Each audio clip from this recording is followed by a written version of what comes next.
What if the secret to unlocking the dream in your business or career lies not in what you do, but in the stories you tell about it? Could reframing the way you communicate your value open up doors you never thought possible? Today's episode dives deep into the transformative power of storytelling, leading directly to your success. And welcome back, action takers, to another episode of the IDKWTF I Was Doing podcast. I am your host, David B., and as always, I am thrilled to have you here. This is the podcast where we share case studies and interview entrepreneurs who have overcome the wild, messy, and unpredictable world of starting their own businesses. My goal is to remind you that even when you don't have it all figured out, you can still make something happen. And today, I'm sitting down with the incredible Shatè Hayes, founder of Career Steward and a true master of strategic storytelling. Shatè's journey from a professional dancer to entrepreneur is nothing short of inspiring.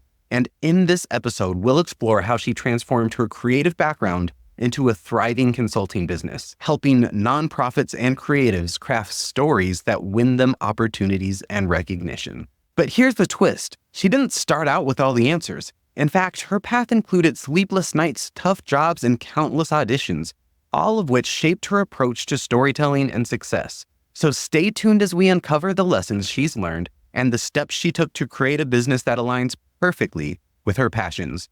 You don't want to miss this one, so let's thank our sponsors and then dive right in. How can a single book be worth $1.5 million? In a hidden corner of the world, a collection of unparalleled wisdom has been discovered. This book, and the story behind it, has the power to revolutionize your approach to success. Written nearly a century ago and lost to time, this book contains the foundational principles that have shaped the lives of the most successful people in history. Only a select few have had the chance to see it, but now you can too. This isn't just a book. It's a priceless masterpiece that holds the key to unlocking your potential. Are you curious? Then go to idkwtfpodcast.com/book or click the link in the show notes below to see the full story and find out why this book is considered a priceless treasure as well as how it can influence your life forever. Again, check it out at idkwtfpodcast.com/book. Welcome back, action takers, to another episode of the IDKWTF I Was Doing podcast. I am your host, David B., and I am here with the incredible Shatè Hayes. Thank you so much for being here. Thanks for having me, David. I'm excited to be here talking with you today. Yeah, I'm excited to chat with you because you do exactly what I think our audience really needs to hear.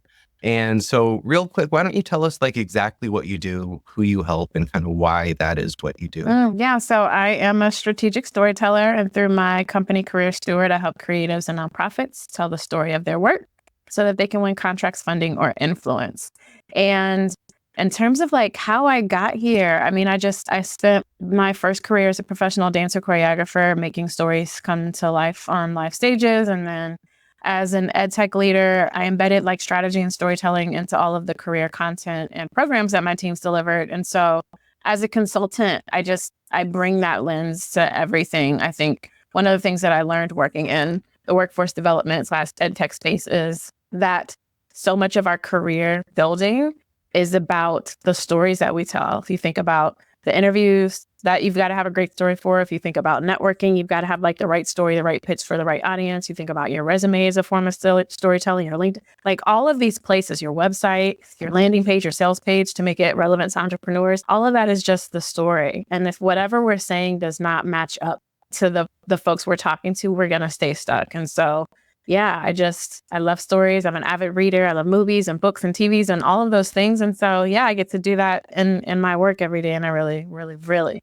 deeply love it. When someone works with you, what exactly do you mean when you're helping people create better stories?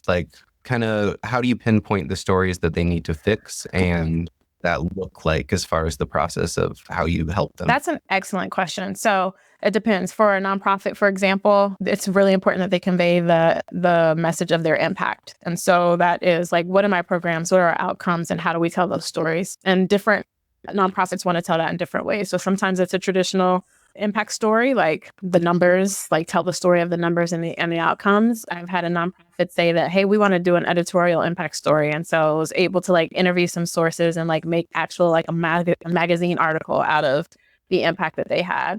When it comes to professionals, the creatives I support, it looks like, I would say for everyone, it looks like there's an opportunity you're trying to get, but you are not getting it for whatever reason. And usually that reason is you're not telling the right story. If you think about trying to get a job and like you're not getting any bites on your resume, you've been working at a place for so long and you're not getting the job. Like you think, oh, I've been here, my tenure's 3 years, but I'm not getting the promotion for whatever reason. You're not telling the right story. As you think about, hey, I've got this service to offer and no one's getting it, no one's biting, like you're not telling the right story. So it's really about the strategy part comes in when I'm like, okay, what is it that you're trying to accomplish? We got to start with the end in mind. What opportunity are you trying to get? What door are you trying to open? What are you saying to them?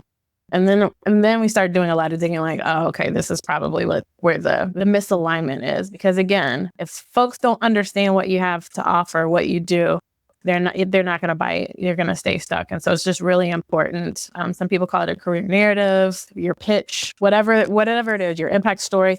You got to be able to like really convey the value of your work so that people understand what you do and they want to. Yeah.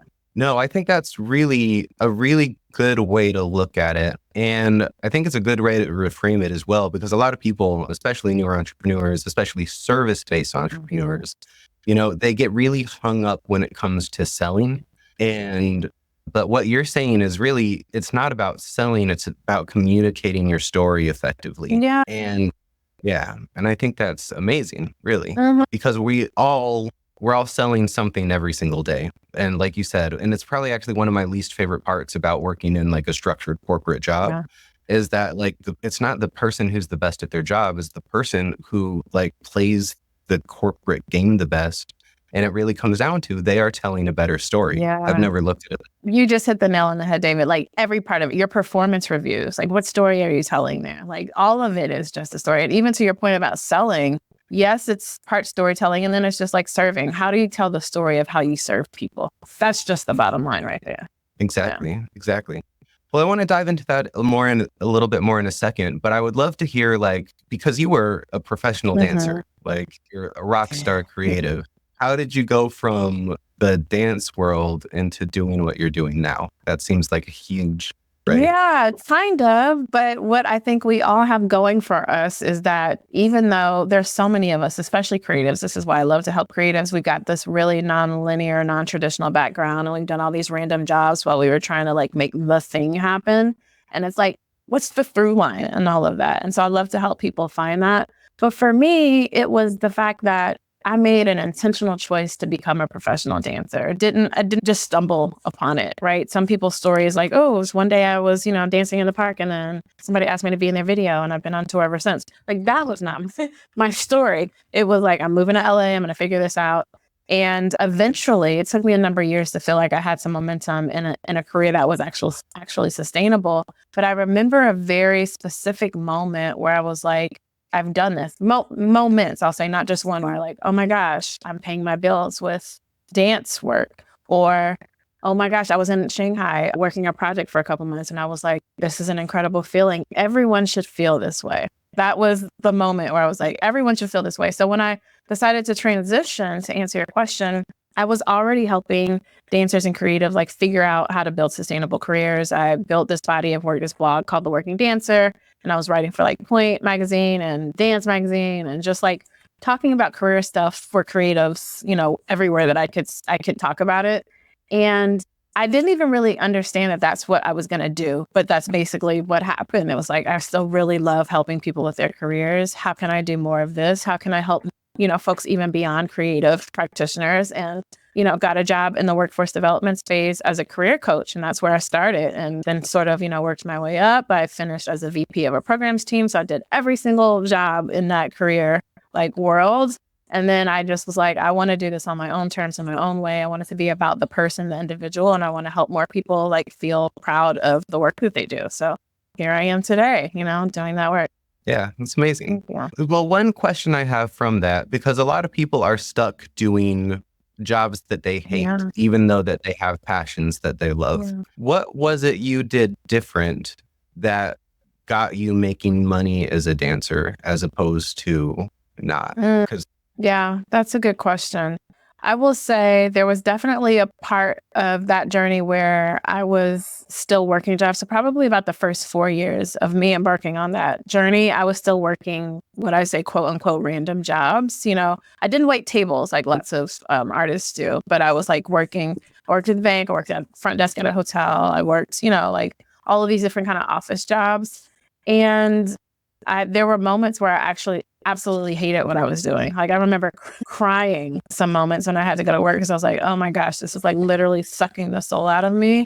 And I'm trying to decide which way to go with this because the truth of it is that early on, I don't feel like I had a strategy at all. I feel like I was doing all the right things. So I had the job the fourth year that I'm talking about when I worked at a hotel, worked overnight actually. And so that wasn't really great for me in terms health-wise, but I needed that for my schedule because I would like leave work in the mornings and go to auditions. And then I would take sleep for just a couple hours and then go to class because that's where networking happens.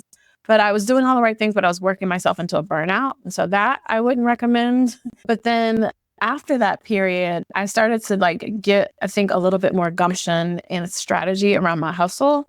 And so I don't even work this way now, but as a 20, 30 something year old, I was like submitting myself for everything that I could. Even though I had an agent, I was like submitting pitch emails. That's where the storytelling comes in. Like submitting myself for work, putting together demo reels. Even though I didn't have the money, I was figuring it out. That's how I learned how to do all this content stuff.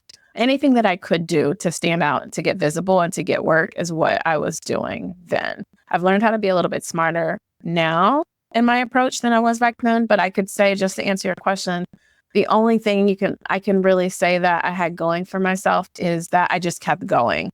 Like, I think what my dance career afforded me was the unfortunate opportunity to get a lot of rejection. It's just like going to audition after audition and being told, thank you for coming. No, no, no, no, no. And so all of those doors slamming in your face. And even if I had to like cry myself home from an audition, which I did a ton of times, like knowing that the only way to get better at it is to keep going. And so it's taught me a level of perseverance that has served me well across all areas of my life. And so I think for a lot of folks, we sort of let the not knowing how to go about doing it, the fear of rejection, the fear of failure, the uncertainty keep us stuck, when really the only way through it is through it. You just have to like keep facing the hard things and keep going.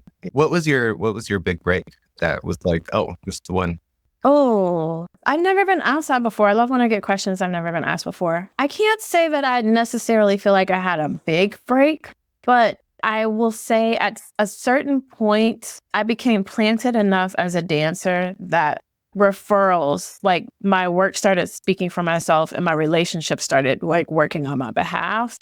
And so it wasn't like, I booked Beyonce and then I just was getting work all the time after that, even though I still would love to book Beyonce and I'm sad that I never have. So I'm just going to keep putting that out in the universe. One day I'm going to go back to all of these hosts where I said, I want to work with Beyonce because I want to work with her. And be like, I did it. So you'll have to re-air the episode. But it was maybe around year 4. And I was doing all of these small gigs in that time too. So I was working and I was maybe like teaching classes and auditioning and I was choreographing things, but on a really small scale. And I probably booked some things with some independent artists, stuff like that. Never, I think, broke over like a huge 4-figure dollar amount in terms of a gig. But at a certain point, the types of opportunities that I was getting became bigger because people started to know me more. And so I think I probably booked this corporate gig that we call industrials, which is essentially like, let's say a Macy's or someone has like a sales convention for their internal team members and they hire all these performers and entertainers. And there's literally a production company that puts the thing on and then, they hire out dancers. So I got one of those kinds of jobs and just never looked back. I just kept getting more and more and more of them because I was just plugged into the right community. So Yeah. And I actually love that answer even more because so often in personal development and people are up on stage talking about their story and they're like, we did it. And then we had this one big thing. And then it sets this unrealistic expectation that we think that's what needs to happen. But what I really took away from what you said is that, number one, you were young, and one of the benefits of being young as we're kind of dumb Right. and we don't try or what not to try. So you were just doing all of this different stuff. And through the ignorance of not following like someone else's magic template of what to do, you tried a bunch of things, you figured out kind of what worked for you. But more importantly, you were kind of getting your stuff out there and more people were seeing it. And it starts with just a little bit at a time and it compounds over time. And then you were just kind of known for what you were doing. Yeah, that's an That's excellent point, David. Yes. I think a lot of people feel like, okay, I'm here, I'm doing this thing. Now I need someone to put me on this really large stage or scale so that everybody can know that I do it.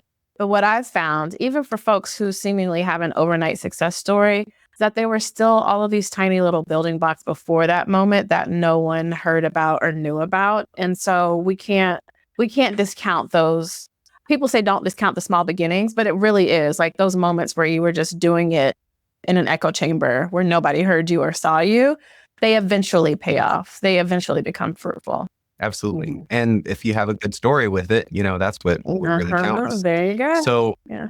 on that, what would you say is kind of the number one thing that most people get wrong when it comes to their storytelling for either their career or their business? It's a couple of things. The first thing I'll say, especially for us creatives, is, or some people, I'm not struggling with the word creative. I'm aware that not everyone identifies themselves as a creative, even though they are. So for all of us who like a lot of different things, right, are interested in a lot of different things, people are always telling us to pick a lane and just focus on one. And so that is difficult for multi-hyphenates because the one thing doesn't fully capture who we are. So we can go out there saying we do the one thing, but then it's if your energy, I guess this is what I'm trying to get to, if your energy around the story you're telling is not in alignment, if it feels icky or gross or not quite it, the person you're telling the story to is going to feel that too. And so that is not going to make way for that door to open for you. So one is like, find a way to capture the full story in a way that is concise and that is clear. And so there's a way that you can do that, and we can talk about that in a second. And then I think the other thing that folks do is they try to, if they aren't trying to leave things out for the sake of focusing, they try to put too much in. And so then it just becomes disjointed. And it's like, how are these things connected? So I've heard business owners, for example, and networking events be like, I heard this recently, actually. I teach piano lessons to young kids this age. And like, that's a very clear story someone can understand. Like I've done it, maybe I'm probably fabricating this part, but I imagine like, oh, I went to Juilliard and like now I have this whole musical thing. And then she was like, and then I also have another business where I sell like plant-based da-da-da-da-da-da. And I was like, huh? So you sort of lose people when it's like, I do this thing and then I also do this very unrelated other thing. And so that is why people are always telling us to focus, where we should be instead trying to find a broader way to tell a compelling story about why you do these things. Like, how are they connected? What's the through line between the music and the plant? Is it wellness? Is it well-being? Did it do something for your health? How is it serving the people that you're trying to serve? Like, that's that arc of the story. So it's either we leave too much out or we try to put too much in, when really we just got to connect the dots and tell that story. Yeah. Oh, that's amazing. And what are some of your tips to make a better story? So here's an example that I use that's really easy to illustrate it. There's so many of us that might have like college studies, college coursework, or even degrees that we're just not using anymore.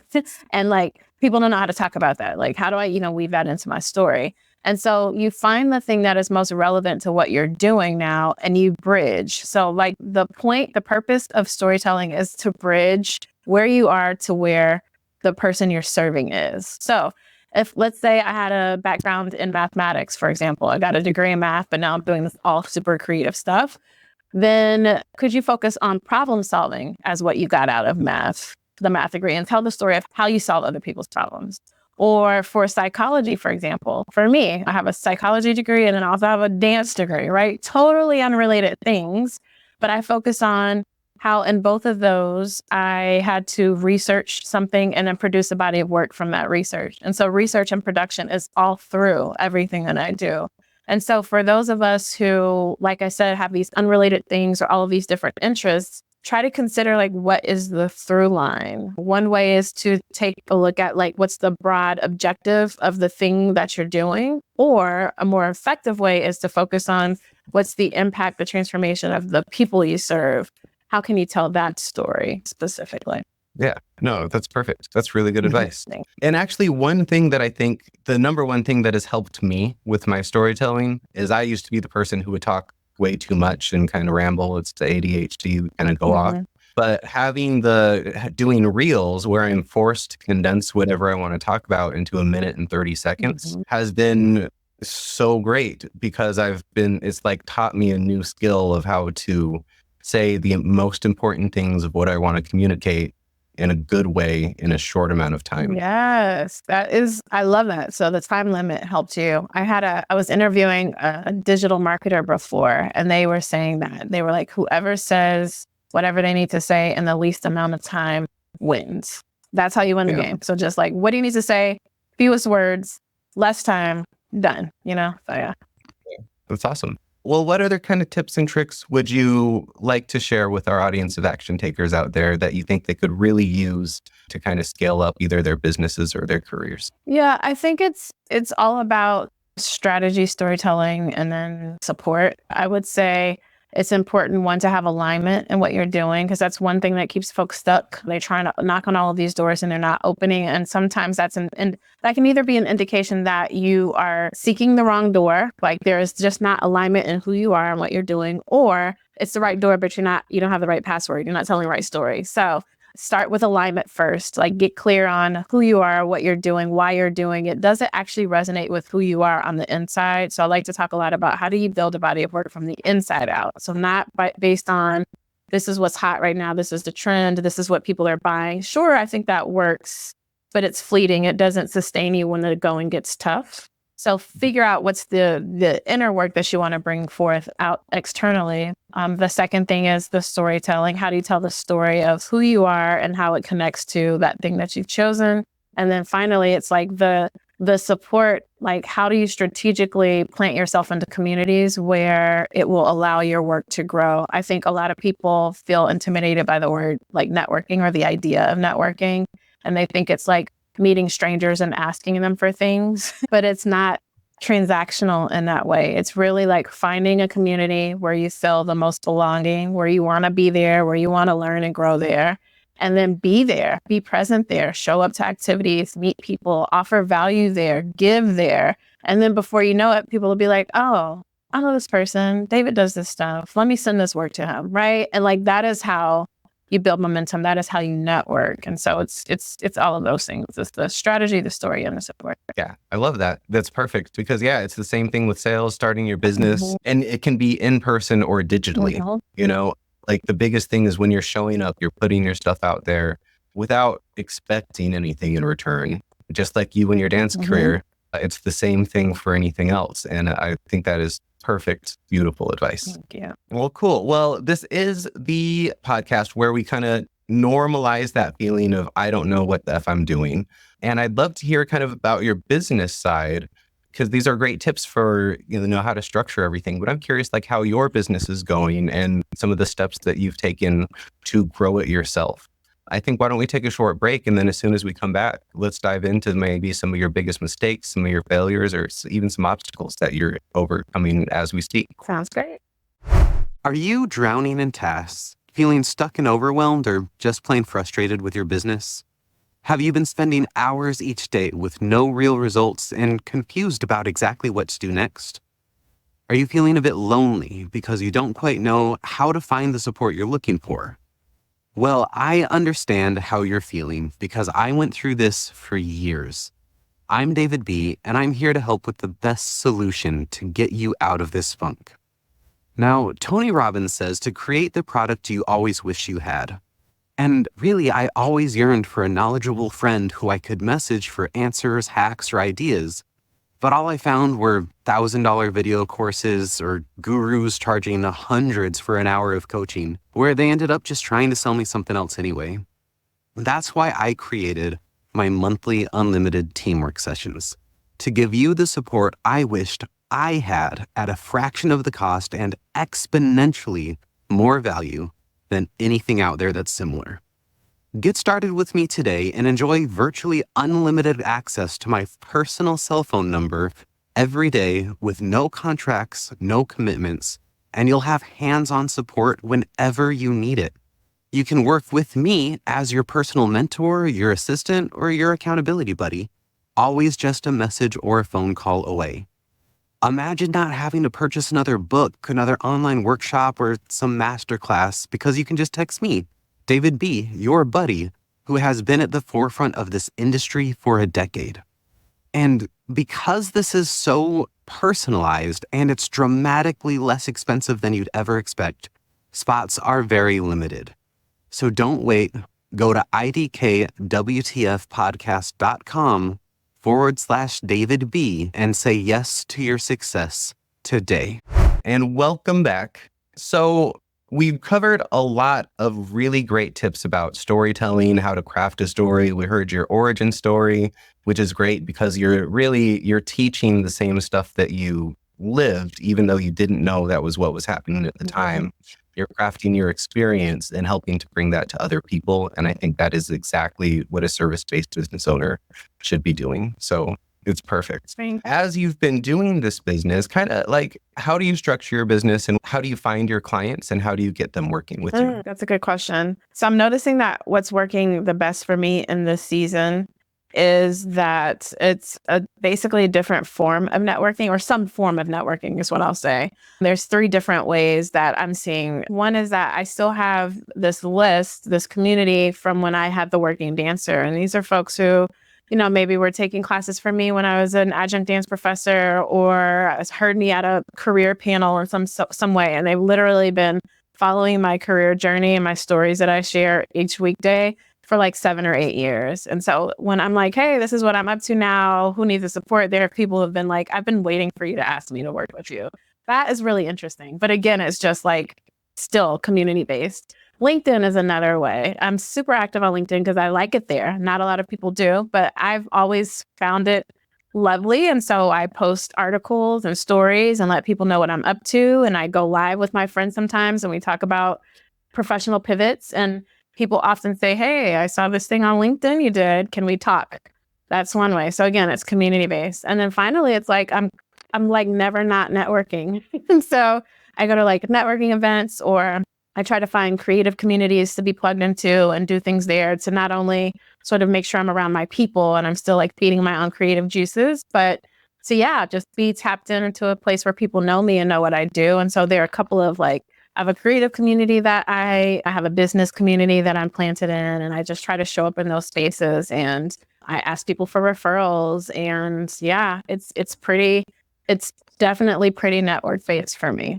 Perfect. Yeah. And so what's the next steps in your business? What are you trying to grow? What are you building? I like that question. And it seems like there's not enough time to do it all in school. So we all know as entrepreneurs, you've got to like focus on the marketing, sales, and delivery, right? And as you're trying to figure that out, there's a piece, because I am a storyteller, and a lot of ways that manifest can be in content or is in content for me. Because the way that folks have found my list, for example, is through like content that I produce, whether it be an article for a national publication or my own blog. And so I really want to do more of that is not as dance focused. And so I started building out some blog posts, some articles on careersteward.co around purpose and transition and all the things that I've learned with having coaches and consulting and all of those things. And so I think I have under 10 now, but I'd love to get to a place where I've got just as many articles, like dozens and dozens and dozens, like I had for the Working Dancer. It's just like, how do you find the time to do it? And I had a podcast also with the Working Dancer called Soul Talk, SOLE, with like movement in your feet, right?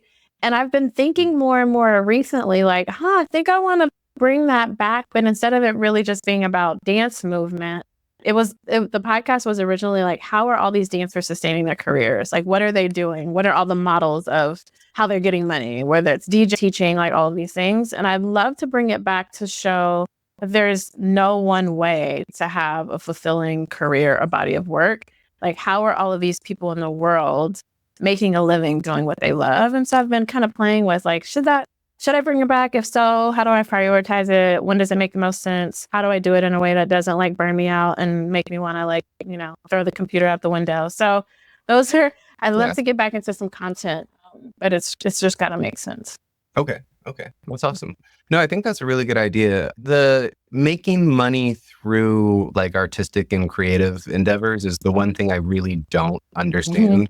Like, so I've done a lot of stuff. I've done a lot of parkour. I did acrobatic yoga for a while, and I did it because it's fun and I enjoyed it. But it never clicked in my mind. Like, how are people making money with this? Yeah. Even though I see them doing it, I just never even could even comprehend it. So like creatives are amazing. I think it's really cool. I think that's a valuable place to create more content for people. Thank you. Yeah, I think there's I don't want to call it a science or an art to it. It just requires some creative thinking. I think when people hear the idea of like creative, when someone says, I want to be a creative as a living, I think most people think, oh, they either want to be famous or they're going to be homeless. And like they completely leave out like the whole spectrum of how someone could be making a good living sustainably through a creative practice. And it's just like, what are your offers? Just like any other business, what are your offers? What are you trying to do these one-off classes? Do you have packages? Are you speaking places? Are you producing your own events? Like, it's just like any other business.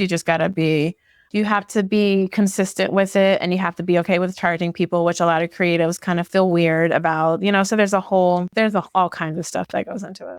That's amazing. And another thing I do, just to let you know, I'll probably be promoting it more by the time our episode is out, is one thing where I started in the retail world. Okay. And so I'm now launching a product that's helping people kind of break out of retail because the whole industry on its own is collapsing. And I think what I found is the majority of people who are stuck long-term in retail jobs have these creative outlets that they would love to make money with. And they just literally don't know how to do it. And they've been, like you said, just beaten down so much, especially by their parents and by other people. Like, you're never going to make money with this. Why are you doing this? You're wasting time on a hobby. Just go back to work and stay with your safe job. Oh, yeah, that's good. That's really good. That makes me think of something. I was just talking to someone. They were like, where are creatives? And I was like, we're everywhere. But they were like, no, what industry? And so we were thinking of like travel influencers, but I think retail is a really good point. And then maybe even hospitality, like bartenders and hotels. Like, oh yeah, that's really great, David. Thank you.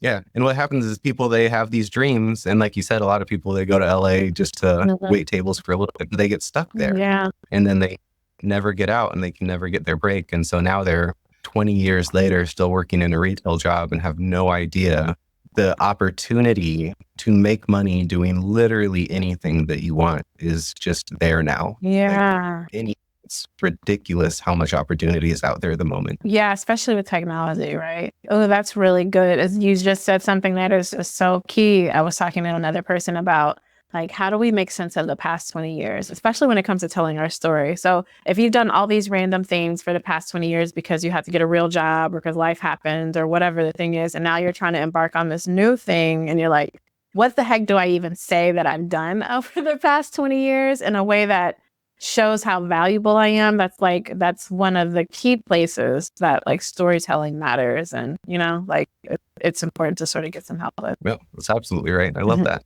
Well, what would you say is like the number one thing that you need help with or that you would benefit from in your business to help you grow further? I think this is a good question to ask because I'm going to answer the question, but I'll go into some context first. I've spent so much money and obscene amount of money on different coaches because I am obsessed with continuous learning and growth and development, have a growth mindset. And so I've just paid a lot of money looking for people to show me the way, like what's the way to make my business happen. And I can tell you after spending a lot of time and money that there is no one way. Like the ways that work are the ways that are aligned with who I am, that feel good to who I am. And that's why exactly when I'm working with my own clients, I always take a very person-centered approach, like an individualistic approach, because no two people are the same, no two organizations are the same. So for me in this moment, I think I could benefit from more a more strategic marketing approach, probably. I'm great with storytelling and I'm great, again, with being in these communities. I wonder how strategic it is because right now it's just like, okay, I know that these events are coming up. I'm going to show up at these events. I'm going to have these conversations. I'm going to follow up, right? And I guess that could be a strategy, but sometimes it feels a little one-offy versus like when it comes to strategy, I think of like, how can I be more predictive? How can I have some predictive analytics with my efforts so I can say, if I do these things, then it will reap, like X number of sales calls. And I know I'm converting my sales calls at this amount. And so then I know I can bring in this amount of money, right? So like business, all it is one big math equation. And so sometimes I wonder if my efforts are actually plugging into the formula, into the equation accurately. So I need to spend some time sort of doing some mapping of that. Okay. Yeah. No, that makes a lot of sense. Do you want a little advice or feedback on that? Oh, I'm always open to that. Yeah. The one thing I noticed kind of looking at your whole flow is I think you would benefit from a more streamlined approach, getting people onto your mailing list, basically your sales funnel. If you look at Russell Brunson is kind of the best teacher on this, but if you study some of his funnel techniques and structure your landing pages a little bit more like that, and maybe a more compelling, like make a free giveaway that someone is just completely can't resist having. Yeah. I think that would get you a lot faster growth, especially for your email list, which would grow your newer clients. But I think if you focused a little bit of time on that, that would probably give you the fastest result. I love that, David. Thank you so much. Yeah, I've definitely thought of the funnels, heard of the funnels, and like my funnel stops at the day 2 of the welcome sequence. So there's really some work to be done there. I appreciate that.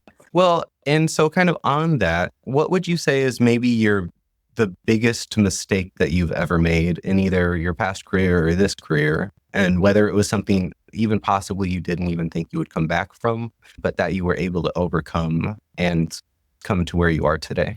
I'm too much of a positive thinker to feel like there's something I can't come back from. So I've never quite thought that, but I have spent a lot of money trying to find hacks to do things quicker, more efficient. And even aside from what I just said in terms of how much I've invested in like coaches and things, when I started on this business, I think one thing that people don't talk a lot about is like, if you come from a corporate career and you were a leader. So I had a team.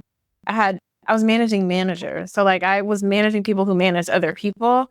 So I haven't had to do the work in the same way like an individual contributor in a very long time. And so coming from a place where my work was really like culture, hiring, strategy, visioning, making sure the work gets done, prioritization, delegation, those sort of like higher thinking things, to then having to be in my own business and going back to like doing all of the individual tasks was so energetically difficult. And so I spent time early on like paying for virtual assistants, or who else did I paid for like a marketing agency, and it was too premature. It was like I was just throwing money out that I quite honestly shouldn't have been so early on in my business. I needed to be walking out the path, because I think the other thing that people don't talk about is when you're first starting, some people might know what the business is immediately. But for most of us, like we have an idea and there's no real way to know until you start testing it. Like that's all entrepreneurship is a bunch of testing. It's piloting, testing, trying things out. Nope, this doesn't work. This doesn't work. So it took me like a good maybe 6 months before I was like, okay, this is what it is. This is what I'm doing. This is how I'm talking about it. This is what people are paying me for. And I spent so much money in the first 6 months trying to like pay for something when I didn't quite even know what the thing was yet. So again, never thought that, oh, this is over, I'm going to have to go get a job. But I was like, oh crap, I should have like not spent that money and just like learned more about what I'm doing first, then get the system in place and then find people to fill in the systems, which is, just doing it the other way around. That's common. It happens a lot. It's something to talk about too, because you have to understand the different facets of your business before you can get someone else to do it. Because they're either going to not do it the way you want it to, but you can't communicate how to do it, or they're just going to blatantly rip you off and you're not going to know you're being ripped off. And not saying that necessarily happened to you, but it does happen. And so that's Yeah, that's huge. One of my favorite pieces of advice is you should always get a coach before you get a assistant Mm, because and so it's a lesson that many people learn and you learned it. And mm, so I think it's yeah. wonderful you overcome it and it made you a better business person overall. So I think that's great. Thank you. Well, I think we have covered a lot of amazing things today. I loved hearing your story. I've loved hearing about your journey. I'm excited to see where you end up. For those who probably want to know a little bit more about you, how can people get in touch with you? Yeah, I've got a bundle of some resources that, like we said, how do we make sense of the last 20 years? How do you go from like soul searching and like, what the F am I doing to like actually strategizing and knowing how to tell your story and how to move those opportunity blocks that might be in your path to a more fulfilling body of work? And you can find that and then get connected into me at lightmycareermatch.com. So again, that's lightmycareermatch.com. Grab those resources. You'll be plugged into everything I have going on. Perfect. And I'll put all that in the show notes and everything for everyone as well. Thank you. All right. Any final words of wisdom for our action taker community? Yeah, I would say even though we're action takers, I think a lot of folks probably get stuck in sort of overthinking. We ruminate, like, what's the surest way to get to where I'm trying to go? How do I get from point A to point B? And really, there's not a whole lot of that happens on an entrepreneurial journey. It's like you get to like 8.2, 8.3, 8.4, like, and they're all over the place. And so finally you land at B eventually. And I would just say, like, give yourself permission to keep going. Like, you can is probably the thing I would want to say, period. You can, period. So whatever it is that you most desire to do, even if it's scary, even if you're like, I have no idea how I'm going to make it, even if you're like, how will I make money? Like, you can just give yourself the time, the space to like just walk the journey out. You won't figure it out if you're just sitting still. So like, just keep walking and you can do it. Beautiful. Well, thanks so much, Shatè. It was a pleasure having you on our podcast today. I look forward to connecting soon. Thanks again. Thanks so much for having me, David. It was such a pleasure. Absolutely. Wow. Oh, wow. What an incredible journey we have just explored with the Shatè Hayes. There is so much to take away from her story. But what really stood out to me is how she mastered the art of aligning passion with purpose and turned it into a thriving business. If you've ever felt stuck, whether in your career or as a budding entrepreneur, her story is a perfect reminder that your breakthrough might come just from looking at your own experiences differently. One of my favorite takeaways from today's episode is how Shatè reframed rejection, not as a sign to stop, but as an opportunity to refine her story. And think about that for a second. What if every no you've ever faced was just a stepping stone to help you tell your story better? That mindset shift alone can change everything. And how about her advice on storytelling itself? It's not about overselling or underexplaining. It's about creating a bridge between where you are and where your audience is. And so whether you're pitching a service, applying for a job, or just trying to network, the story you tell has to resonate. If it doesn't feel aligned with who you are, others will feel that disconnect too. But honestly, for me, the biggest aha moment was her point about showing up consistently and authentically in spaces where you feel a sense of belonging. That's where the magic happens, not in chasing every opportunity, but in cultivating relationships that genuinely support your growth. So here's my challenge to you. Ask yourself, what is the story you've been telling about yourself? Does it align with where you want to go? If not, how can you reshape it to connect more deeply with the opportunities and people you're trying to reach? Because remember, as she said, you don't need to have it all figured out today. You just need to take that next step. So, if in this episode you were inspired to think differently about your own journey, do something about it. Start drafting your career story, attend that networking event you've been avoiding, or even just take a moment to acknowledge the value of your unique path. And if you want to dive deeper